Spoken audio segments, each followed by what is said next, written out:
What's growing on, gardeners? It's Tuesday, June 18th, and the hottest, driest weather of the year is here on the southeastern coast of North Carolina. And on today's video, I'm going to show you the easiest, laziest way to water your plants. And the best part is, not only will you not have to hand water any of these plants again, but you won't have to set up any drip irrigation either. If you're new to the channel, please subscribe and hit the bell to receive new video notifications, and check out our Amazon store and Spreadshop links in the video description for everything I use in my garden and awesome custom designed apparel and other gear. Your support is greatly appreciated. Here in the coastal southeast United States, we have a defined rainy season, and typically June is one of our wettest months, but for whatever reason, this year we can't get a drop of rain to save our life, and everything is drying up. Things are so hot and dry here that I've even had to hand water my in-ground fruit trees that have been planted for years and are fairly well established. That is how hot and dry things have been.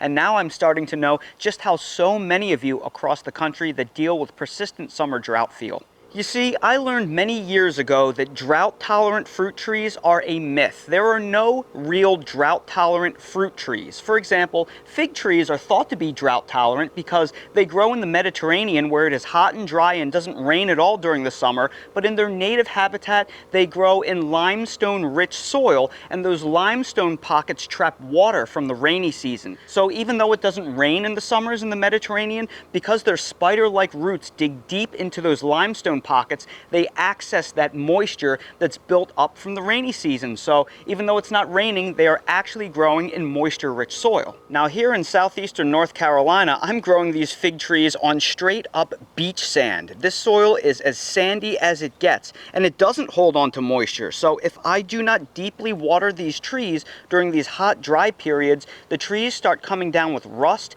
and then the leaves turn yellow and they start defoliating. This happened to me several years ago when we had a really dry May and June. My fig trees looked horrible come July, and I'm not making that mistake ever again. I also learned the hard way several years ago with my pineapple guava, also known as a feijoa tree.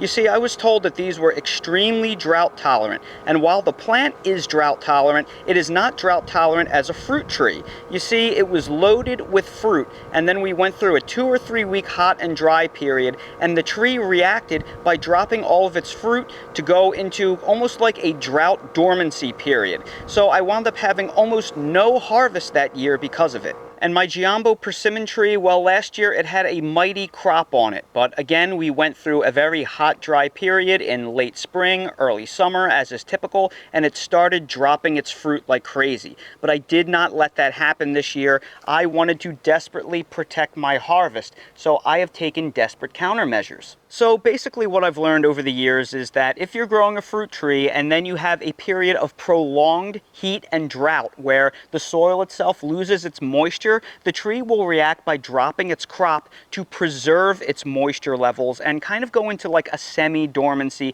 to protect itself. And then you'll just have a glorified ornamental. And I don't want to lose my crop. So the method that I've been doing for a few years now during these prolonged drought periods is to basically take a hose and then run them for a few minutes at the base of every single tree about twice a week during these hot, dry periods. And I have to tell you, all of the fruit trees that I have growing, I have so many now that takes like 2 hours to do that and keep moving the hose all over the place. It is just not sustainable. Now, if you've been following my channel for a long time, you know that I am a huge fan of drip irrigation. I have it run to all of the beds in my garden. In fact, I just fired it up and you may be able to hear it right now. So I did for a while there consider running drip irrigation to all of my trees because it works so well in my garden. Well, I don't really want to do that because we only get 1 or 2 of these periods of drought every single spring and summer, and it's just not worth the time and the money, in my opinion, to run drip irrigation to all of my trees to only use a few times a year. It's different in my garden because I use it all throughout the year, even in the fall and the winter when it gets a little bit cooler. So it's a huge advantage for me there, but I think most people in my situation wouldn't want to run all of those drippers and all of that drip line all around their entire yard just to deal with a 2 or 3 week period once every annum. So I put on my engineering cap and thought to myself, is there a better way? And if you watch this channel, you know that I came up with something.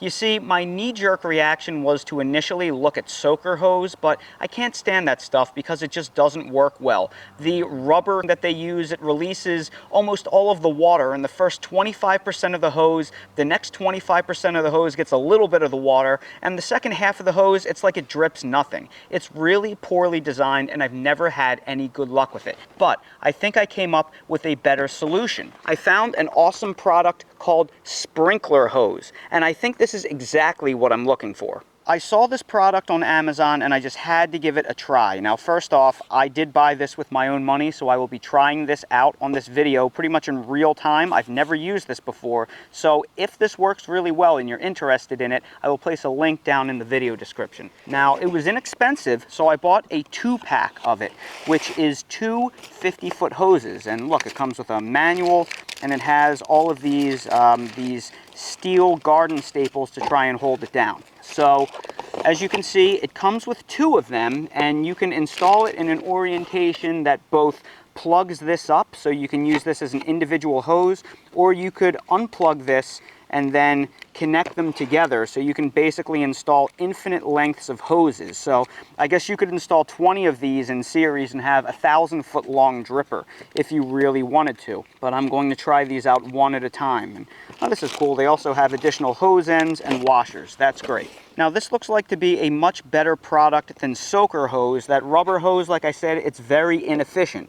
This is pre-drilled. It has laser drilled holes every certain amount of space. I don't really know what the spacing is, but when you have it standing up, it's supposed to shoot up in the air like a sprinkler, and then when you lie it down, it is supposed to work like a dripper. So basically, you'd be pressing the drippers up against the ground, and then you would be securing them in the ground with a garden staple. And this would be great because I can simply roll this out in a few minutes around all of my fruit trees during the dry periods, plug a hose into the back of it, and then just run it for an hour or two when I get these dry periods, and then when it's over, I can just roll it up for the rest of the year and put it away. So my thought is a product like this would be perfect for somebody that is looking for temporary or semi-permanent drip irrigation and doesn't want to set up a permanent system. And this is so cheap and so easy to install, it really just can't be beat for this type of situation. So I'm going to take this, unroll it, plug a hose into the back, and then we'll see how it works. Okay, color me impressed. Is this not really cool? I mean, this is awesome. I mean, look at the way the water is shooting out, and it is just dancing, and it is very gentle. So if you wanted to, this is probably something that a lot of young kids would have a lot of fun running through. And what is really cool about this is the even distribution of the water. So here is where the hose starts. Well, when you get to soaker hose, usually the back half of the hose performs very poorly. But because these are laser drilled every however many inches they do it, it's actually holding consistent pressure throughout the entire hose. So obviously, this is the hose in the upward orientation. Well, in this orientation, it acts as an overhead mister. But when you flip it so the white line is up against the ground, it will act as a drip irrigation system. Look at that. Is that not amazing? So what I'm going to do is I'm going to take that hose and I'm going to weave it behind all of my drought-sensitive trees. Now, it looks like I do have a small error in my design. What I should have done was I should have purchased a short lead-in hose so I could bring the lead-in hose out into my lawn to easily plug my feeder hose into. But that's not a big problem. I'll go out and I'll buy one of them. I'll also place a link to some lead-in hoses down in the video description for your convenience. For the time being, until it arrives, I'm going to have to crawl back here to plug in the feeder hose. But that being said, no problem. Now remember, when running this sprinkler hose behind our trees, we want to make sure that the stripe is actually facing down. This is where the water comes out of. If you face the stripe up, it will act as a sprinkler in the air. We want to lie it down so it functions as a drip line. So I'm going to take the included landscaping staples and a rubber mallet and just lightly tap it into the ground to secure the hose. And we are going to add one of these landscaping staples, I don't know, every 5 feet or so. However many we get that's included in the package. Just do the best that you can. You just want to make sure that the pressure of the drippers shooting out doesn't lift up the hose. So now I'm going to take the hose and run it behind the trees. So I ran my garden hose over to feed the system, and I just plugged it in and turned it on. And wow, I am already incredibly impressed. You can see all the water coming out, and you can hear it. That hose in the back is dripping up a storm. And you may be asking yourself, why did I run it behind my fig trees? Well, because if I ran it in front of my fig trees, it would leak out onto the lawn. I have to water in the rear, so all of that water gets preserved for the trees and it doesn't leach into the grass. And then the hose is running behind that raised bed with my melons in it. It's running behind the persimmon tree. And then the feeder, the end of the hose rather, is right here. So it fit in this bed perfectly, and you can see the end cap there, so I can actually attach another hose onto it. And then the goal is to take that second hose and then run it all the way to these fig trees. So all of these trees will get coverage. And that is exactly why I bought the 2-pack. So I have two 50-foot hoses. So I just installed 50 feet of drip irrigation in 10 minutes, and it was so easy. And I will be able to install the other 50 feet in another 10 minutes. I've been making videos in my garden for a long time now, and because I've been making them for so long, I've seen a lot of things and it's made me pretty jaded, but I truly didn't even know that this product existed. And I am so excited about this. My inner millennial is starting to come out. This is like straight up super cool, dude. I am really happy that I found this. I didn't know that this product was a thing. So I've been painstakingly watering these trees for several summers now unnecessarily during these dry spells. And in the amount of time that it takes for me to water 3 or 4 trees, I set up an entire 50 feet of drip irrigation.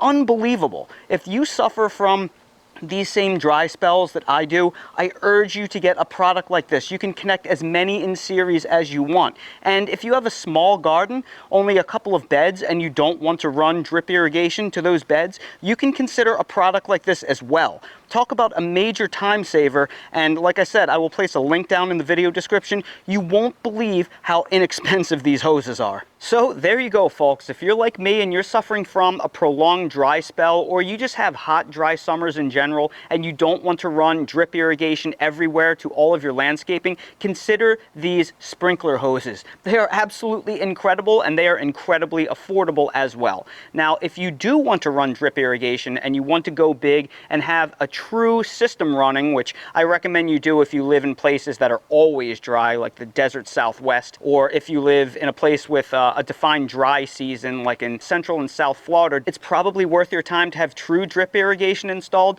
In that case, I will link to my drip irrigation playlist both above and down in the video description that will teach you everything you need to know about installing real drip irrigation to your garden beds, your container, and to your yard. So everybody, I sure hope you found this video helpful. If you did, please make sure to hit that like button, subscribe to the channel, and please ring that notification bell so you're notified when I release more videos like these. If you're curious about the products that I featured in this video, or everything I use in real life in my garden to help me be successful, I have all of the products linked down in my Amazon storefront in the video description. So expand the video description, click on the Amazon link, and you'll see everything I use in real life. And while you're down there, please check out my spread shop for custom merch if you want to support the channel. Thank you all so much for watching, and hope to see all of you again on the next video.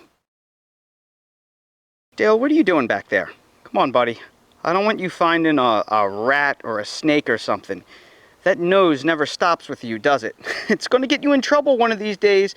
I don't want anybody biting your nose. The only person that's allowed to take a bite out of that noser is me and your mom. I think Dale is admiring the new drip irrigation system that we just put behind our trees. Yeah, buddy.